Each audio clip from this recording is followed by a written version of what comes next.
In this video, I'm going to be talking about the four people who broke down the statue of Edward Colston and dumped it in the river in Bristol.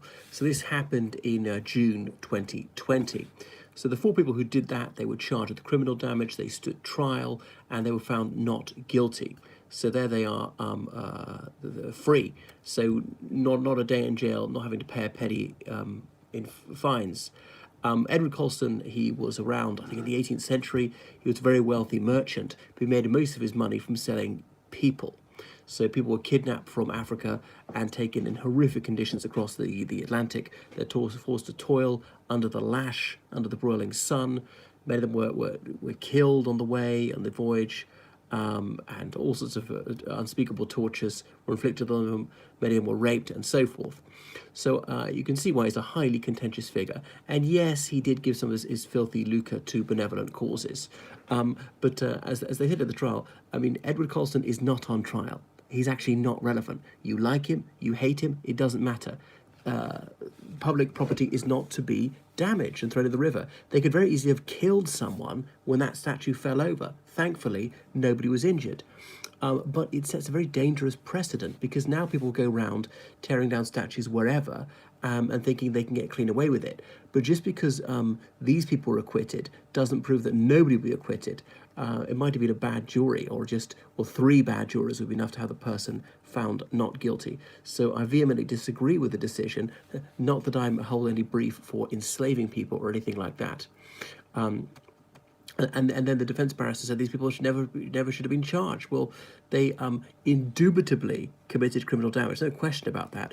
I'm guessing that the reason they were let off is some people had political sympathy for thinking, well, if you disapprove of a historical figure's record, then yeah, you can wreck public property and endanger life and limb.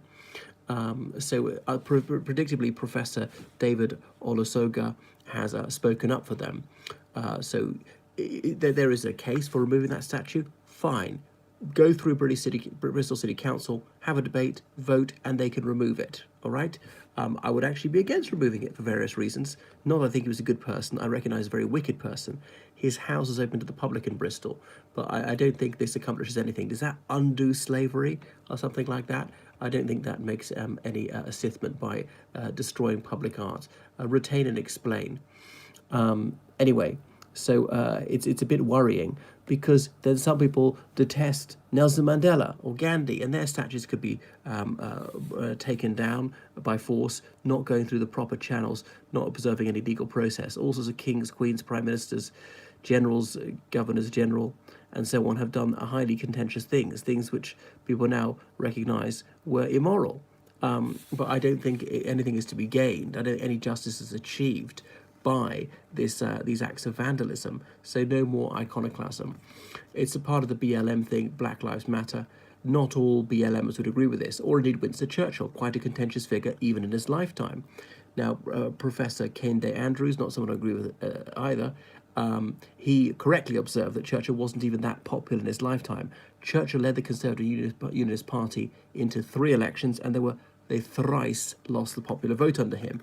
All right, October 1951, they got most parliamentary seats, so he's back in government as First Lord of the Treasury.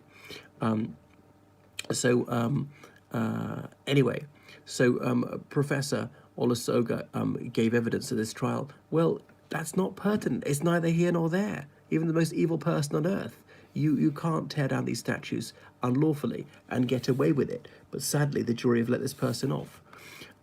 Anyway, so it's very worrisome. So no statue, no piece of public art will be safe. Stained glass windows, tombs, gravestones, memorials, they can all be vandalised, desecrated, all these national monuments. So it really is disgraceful. Looks like it's going to be mob rule. They can do this sort of thing with impunity. Even if you have the deepest sympathy for the cause, it shouldn't blind you to the methods that they've used.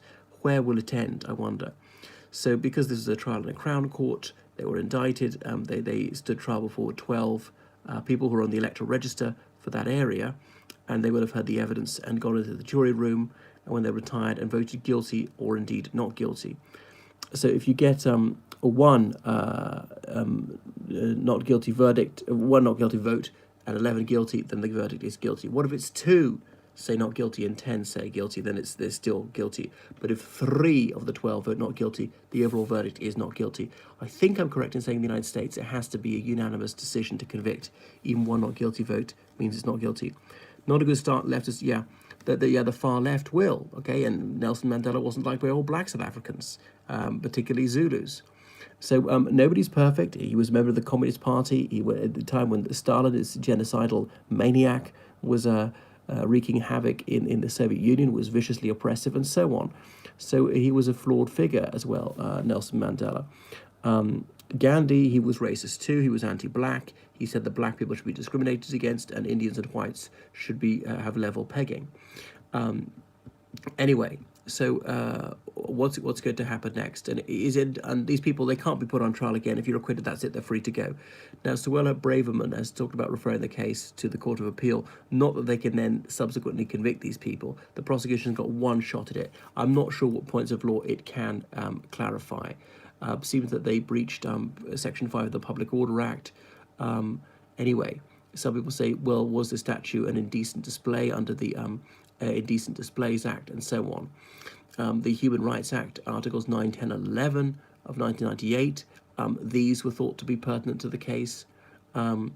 Anyway, it was up to the jury. And since the 17th century, I can't remember what this contentious case was, when someone was patently guilty, but because the jury felt that they were on the side of the defendant, what he'd done, they'd approved of it, they acquitted the person, and it was found then that this couldn't be overturned, even when it's crystal clear that the person has committed the action he's accused of acquitting.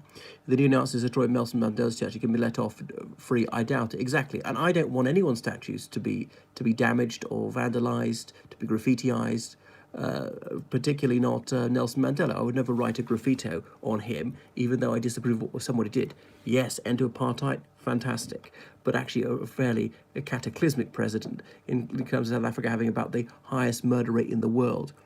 What you've shocked me, what you said about Gandhi, I must have misheard it. Yes, indeed, because there's this myth put around that he wanted racial equality. At that time, he believed that black people should be discriminated against. The famous story of him being thrown off the train when he had a first-class ticket, saying that whites and Indians should have level pegging, but he felt that black people were inferior.